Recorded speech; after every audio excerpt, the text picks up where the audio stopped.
Hello everyone, this is Dr. Zishan and today we are going to discuss aphasia. What is aphasia? Aphasia is disorder of language because of lesion to dominant cerebral hemisphere या फिर उल्टा कहें तो जहाँ पे language area present होता है वही हेमिस्फीयर तो डोमिनेंट होता है. ठीक है, so it might be because of some stroke, some malignancy, some mass, कुछ भी हो सकता है. ठीक है, इंपॉर्टेंट चीज़ क्या है कि जो एफेजिया होता है this cause affects your ability to speak, understand, read and right.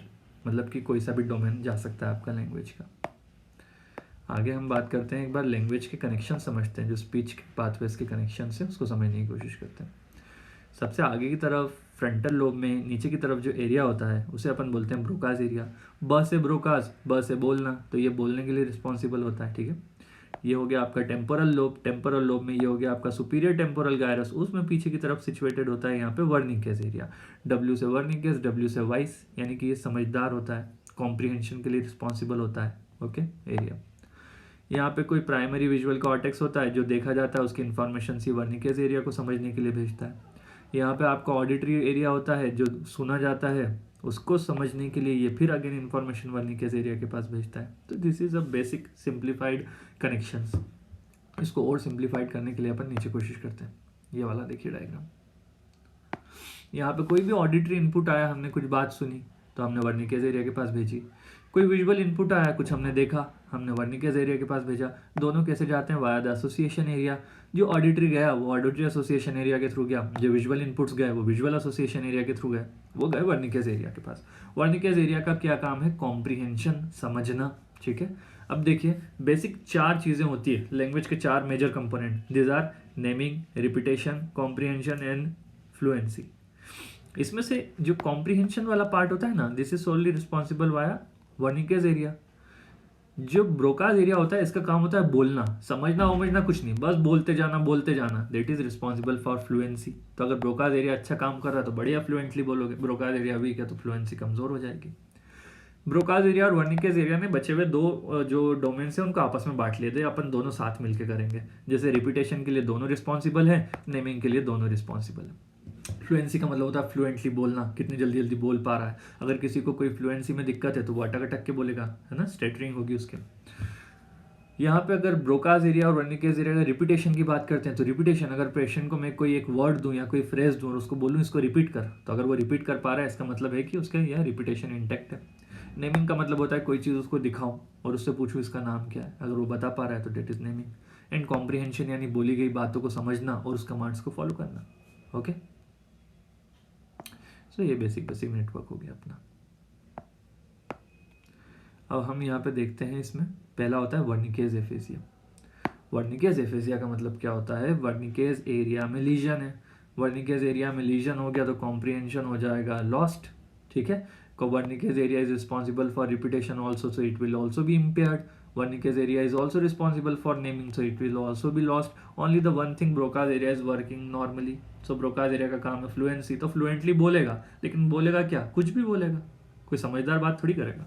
तो therefore fluency will be normal to may be increased, and इसको बोलते हैं एक्सप्लोजिव स्पीच या जार्गोन स्पीच. जैसे बच्चा बोलता है ना, कुछ भी छोटे छोटे बच्चे जो होते हैं जो नया नया बोलना सीखते हैं, कुछ भी बोलते हैं ब्ला बा बा बा बा बा, उस टाइप से बोलता रहेगा, फ्लुएंटली बोलेगा पर कोई उसका सेंस नहीं होगा. ठीक है, this is your Wernicke's aphasia. Now coming to your Broca's aphasia. Broca's aphasia का मतलब क्या होता है? ब्रोकाज एफेसिया, ब्रोकाज एरिया में लीजन हुआ. अभी Broca's area is responsible for fluency, fluency चली गई. अब पेशेंट जल्दी जल्दी बोल ही नहीं पाएगा, अगर बोलेगा तो अटकेगा. लेकिन इंपॉर्टेंट चीज़ क्या है? Wernicke's area is intact, so comprehension is normal. तो पेशेंट समझता सब कुछ है, उसे समझ आ रहा है आप क्या बोल रहे हो, पर वो बोलने की कोशिश करता है तो वो खुद नहीं बोल पाता. सो दिस इज सो डिप्रेसिव कि हमें समझ आ रहा है कि हमें क्या बोलना है, सामने वाला क्या बोल रहा है, और मेरे मुंह से लेकिन वो वर्ड्स निकल ही नहीं पा रहे. सो देयरफॉर इन पेशेंट्स में डिप्रेशन कई बार देखने के लिए मिलता है.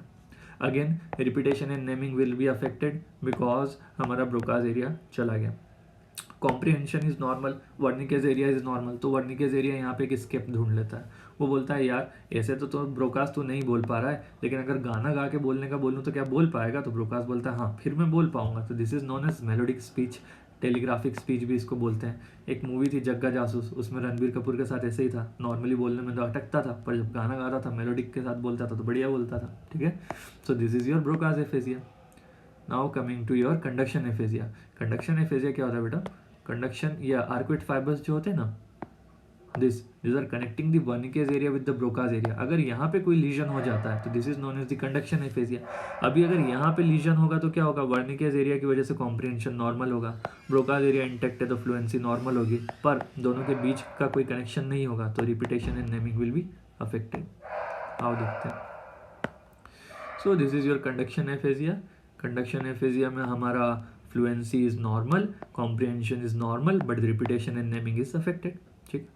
उसके बाद हम आते हैं नेक्स्ट, पोस्टीरियर ट्रांसकॉर्टिकल। इसके ज़्यादा डिटेल में मत जाना, at the level of your pre PG preparation you just need to know as much I am telling you. Posterior transcortical, पीछे की तरफ कौन सा एरिया प्रेजेंट होता है ब्रेन में? आगे की तरफ ब्रोकाज होता है, पीछे की तरफ वर्निकेज होता है, तो it is somewhat similar to Wernicke's. It is also known as transcortical sensory.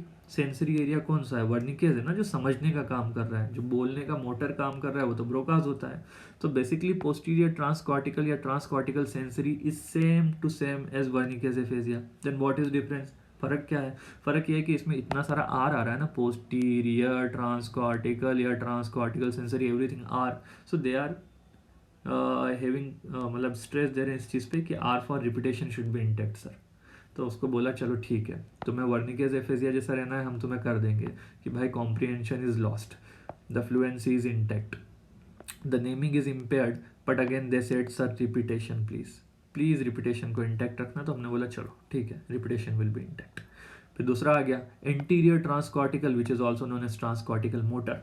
Anterior कौन सा एरिया सिचुएटेड होता है? वर्निकेज सॉरी ब्रोकाज एरिया, और ब्रोकाज एरिया की मोटर है ना, स्पीच एरिया, उसी को तो बोलते हैं। So it is same as that of the Broca's area. Again उन्होंने आर इतनी बार आ रहा है यहाँ पे, इंटीरियर ट्रांसकॉर्टिकल, तो आर यानी repetition should B intact. So again it is just like Broca's aphasia, fluency is decreased, the comprehension is intact, but naming is lost, but the repetition is intact. This is making it different from classical Broca's aphasia. अगला हम आते हैं mixed ट्रांसकॉर्टिकल aphasia. Mixed ट्रांसकॉर्टिकल aphasia में क्या होता है कि दोनों ही चले गए आपके पास, ट्रांसकॉर्टिकल सेंसरी भी, ट्रांसकॉर्टिकल मोटर भी, तो everything will be lost against, again वही है, ट्रांसकॉर्टिकल है यानी R for repetition should not be lost, so only the repetition is intact. अभी पेशेंट ना तो कुछ बोल पा रहा है ना पेशेंट समझ पा रहा है, बस रिपीटेशन इंटैक्ट है, तुम जो बोलोगे वैसा कि वैसा वो बोल देगा बिना समझे। This is known as what? This is known as echolalia, ठीक है। इको का मतलब क्या होता है? किसी चीज़ का रिपीट होके आना। जैसे जो वहाँ होती है हिल्स होती हैं, वैली होती है, वहाँ पे खड़े होकर ज़ोर से चिल्लाते हैं तो उसमें इको प्रोड्यूस होता है, जो बोला वही आवाज़ वापस आई, तो दैट इज़ इको। और लेलिया का मतलब होता है वर्ड्स, लैंग्वेज, जो हमने बोला तो जो बोला वो वापस वही बोला, दैट इज़ इकोलेलिया, ठीक है। ऐसे ही आप साइकेट्री में पढ़ोगे, एक और होता है इकोप्रेक्सिया। इको का मतलब होता है मिमिक करना, और प्रेक्सिया का मतलब होता है कोई मूवमेंट, कोई एक्टिविटी। तो अगर कोई कुछ कर रहे हो और उसी को वो रिपीट कर रहा है तो that is echopraxia, although it is not relevant here. So यहाँ हमें इकोलेलिया देखने के लिए मिलता है।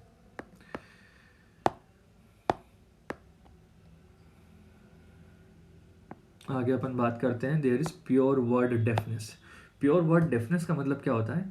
मेरा कान तो काम कर रहा है, मैं सुन सकता हूँ, मुझे आवाज़ आ रही है, कुछ शोर हो रहा है तो मेरे कानों से मैं परसीव कर पा रहा हूँ, पर कोई अगर कुछ कमांड दे रहा है ना तो मुझे समझ नहीं आ रहा कि मुझे करना क्या है, वो बोल क्या रहा है, वो कहना क्या चाहता है, वो कुछ तो बोल रहा है पर आई कांट कॉम्प्रीहेंड। तो प्रॉब्लम क्या है कि जो साउंड आया मेरे कान ने उसको वहाँ पे परसीव किया, लेकिन जो मेरा ऑडिटरी एसोसिएशन एरिया था उस वो भाई साहब ने वर्निकेस एरिया के पास उसे पहुँचाया ही नहीं, तो मेरे वर्निकेस एरिया ने कॉम्प्रीहेंड ही नहीं किया, तो जो बोली गई बात है उसे कॉम्प्रीहेंड नहीं कही गई। तो ऐसा लगेगा कि पेशेंट जो है वो डेफ है, पर पेशेंट डेफ है नहीं, ठीक है। So the lesion is between the auditory area and the Wernicke's area. Here the fluency is normal, repetition is lost, naming is intact and the comprehension is lost. This is very important that comprehension is lost here. What is pure word blindness? Blindness का मतलब है मैं देख सकता हूँ, लेकिन अगर मेरे को कुछ लिखा हुआ है और मैं उसको अगर पढ़ने की कोशिश करूँगा तो उसे नहीं पढ़ पाऊँगा. Like I can see things, मेरे को कुत्ता दिख रहा है, जानवर दिख रहा है, सब कुछ दिख रहा है साइमल्ट. अगर कोई चीज़ इन्वॉलेंट्री उससे रिलेटेड है तो I can perform that movement also. पर अगर कोई मुझे कुछ लिख के दे रहा है तो I can't read that, so I am technically blind. तो इसलिए इसको बोलते हैं अपन प्योर वर्ड ब्लाइंडनेस, सिर्फ वर्ड्स के लिए ब्लाइंड है. It is also known as alexia without agraphia. Alexia का मतलब वो लिखा हुआ पढ़ नहीं पा रहा है, पर इट इज़ विदाउट एग्राफिया, लेकिन वो खुद लिख पाएगा.